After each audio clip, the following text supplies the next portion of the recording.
Pinalagaan ng Partido Demokratiko Pilipino o PDP laban ang patong-patong na reklamong isirampa sa Office of the Ombudsman ng ilang individual kabilang ang civil society group laban kay Vice President Sara Duterte at iba pang mga kasamahan nito. Kaugnay pa rin ito ng umano'y anomalya sa paggamit ng confidential funds na pinagkatiwala sa kanya bilang pangalawang Pangulo at nang siya pa ay kalihim ng Department of Education. Naniniwala naman mga kaalyado ni VP Sara na walang basihan at luma na ang mga kasong pilit na binubuhay ng mga kalaban nito o ng pangalawang Pangulo. Kunin natin ang live report ni TJ Mendoza. TJ. Alex, nagsampa ng complaint affidavit sa Office of the Ombudsman ang 8 individual na kinabibilangan ng mga profesor ng University of the Philippines, mga religious sectors, at mga youth leaders laban kay Vice President Sara Duterte. Agad diyang ikinaalarma ng PDP laban at sinabing dapat na imbestigahan ay ang mga miyembro ng Kongreso.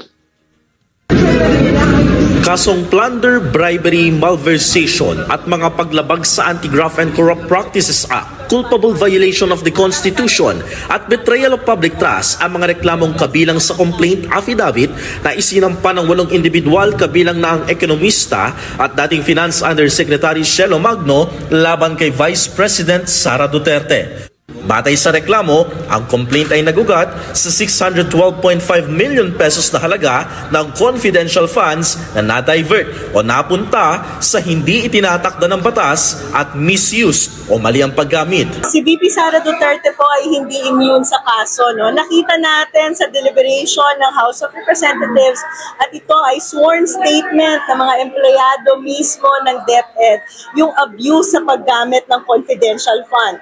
Maliban sa pangalawang Pangulo, hinainan din ng kaparehong reklamo ang kanyang Chief of Staff na si Zulaika Lopez at 14 na iba pa na kapwa humarap na sa House Inquiry noong pumutok ang usapin ng confidential funds ni VP Sara. Gumamit umano ang pangalawang Pangulo ng fictitious names kagaya ng Mary Grace Piatos, Nova, Owishi at Dodong. Ang mga resibo raw na tumanggap ng confidential funds ay kahina-hinala. Nauulit raw kasi ang mga pangalang nabanggit, pare-pareho ang handwriting at petsa kung kailan ito natanggap ng mga ahensyang wala naman talagang confi funds.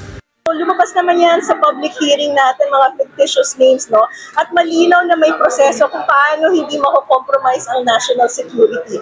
Alam niyo po, yung confidential fund, kahit sinasabing confidential, may malinaw na parameters kung paano ito ginagastos. Nais din ng grupo na makita ang money trail ng pangalawang Pangulo. Mahalaga raw na makita yan kung sakali nang mabuksan ng kanyang mga bank accounts para makita ang iba pang ebidensyang iniuugnay sa kanya.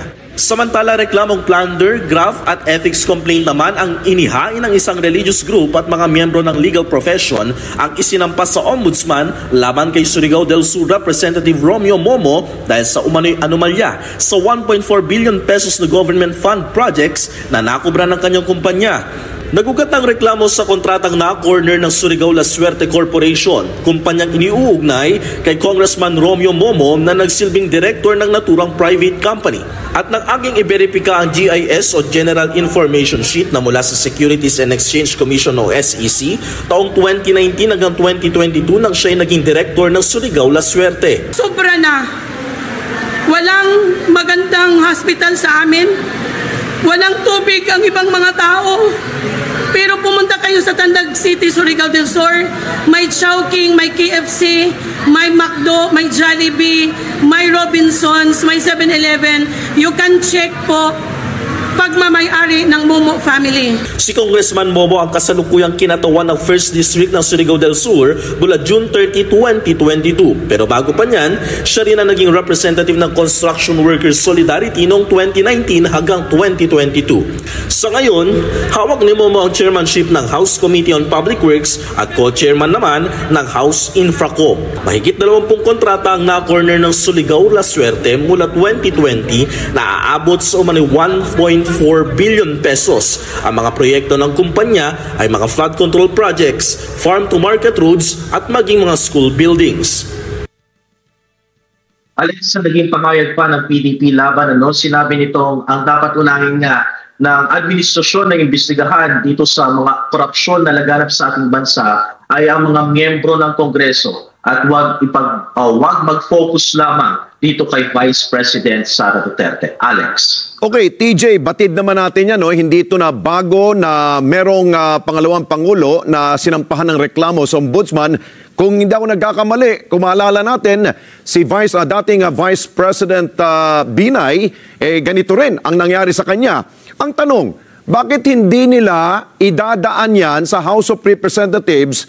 Total, meron naman sila mga hawak na ebidensya. Bukas naman yan. Sabi ng Supreme Court, February ng susunod na taon, pwede na. Alex, the intent ng mga nag-file ng complaint ngayon ay para mabuksan yung mga bank accounts ni Vice President Sara Duterte, which is hindi mangyayari kung ang investigasyon kaugnay dyan ay sisimulan sa House of Representatives. Mabibigyan kasi ng waiver yung AMLAC kapag ka nagsimula na yung criminal complaint or charges against Vice President Sara Duterte na isisimula ngang ipa-imbestigahan sa tanggapan ng Ombudsman. Alex. Ayun. So parang gusto nilang gawin kung gagawa ang Ombudsman ng investigasyon, magbe-build up ng kaso at kung anong finding sila, ano ba, may gagawin rin ba silang impeachment case laban sa pangalawang Pangulo kung sakali man? Alex, personally, tinanong ko yan kay Prof. Shelo Magno at dun sa religious group na nag-file ng complaint kanina sa Ombudsman. Sinubukan ko yan tanungin pero na-divert yung kanilang sagot at hindi nasagot mismo yung aking tinatanong. Kung may balak ba sila na magsampa ng impeachment complaint pag natapos na yung 1-year bar rule na isinet ng Supreme Court dun sa una nang binanggit na una ng defective na impeachment complaint kay Vice President Sara Duterte. At siguro panghuli, TJ, no? Dahil ang pinag-ugatan ng kanilang reklamo dito ay tungkol sa confidential fund, hindi lamang ang tanggapan ng pangalawang Pangulo ang may confidential at intelligence fund. Halos lahat yata Bakit hindi nila idamay yung iba?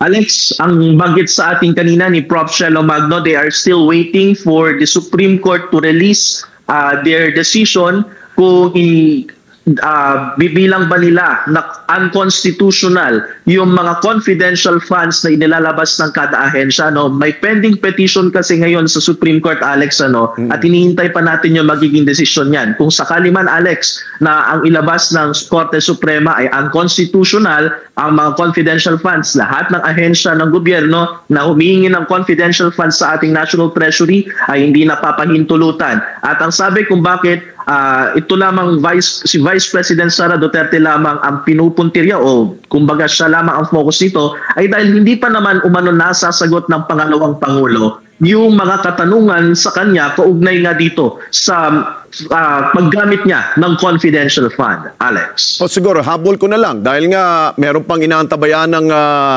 pagpapasya ang kataas-taasang hukuman ukol dyan.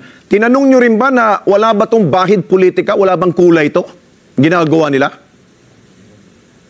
Alex, sa briefer or presser na binigay nila sa amin, walang halong politika ang ginagawa ng mga grupong ito, kundi nais lamang nila ng accountability dun nga sa nangyari o sa likod nga ng mga pangalan na binabanggit nilang fictitious name na nakita nga sa mga resibo ng confidential fund na natanggap umano ng mga informante ng Vice President o ni Vice President Sara Duterte, Alex. Okay, sige. Antabayan na natin ang pag-usad ng reklamong yan sa Ombudsman. Maraming salamat sa iyo, TJ Mendoza.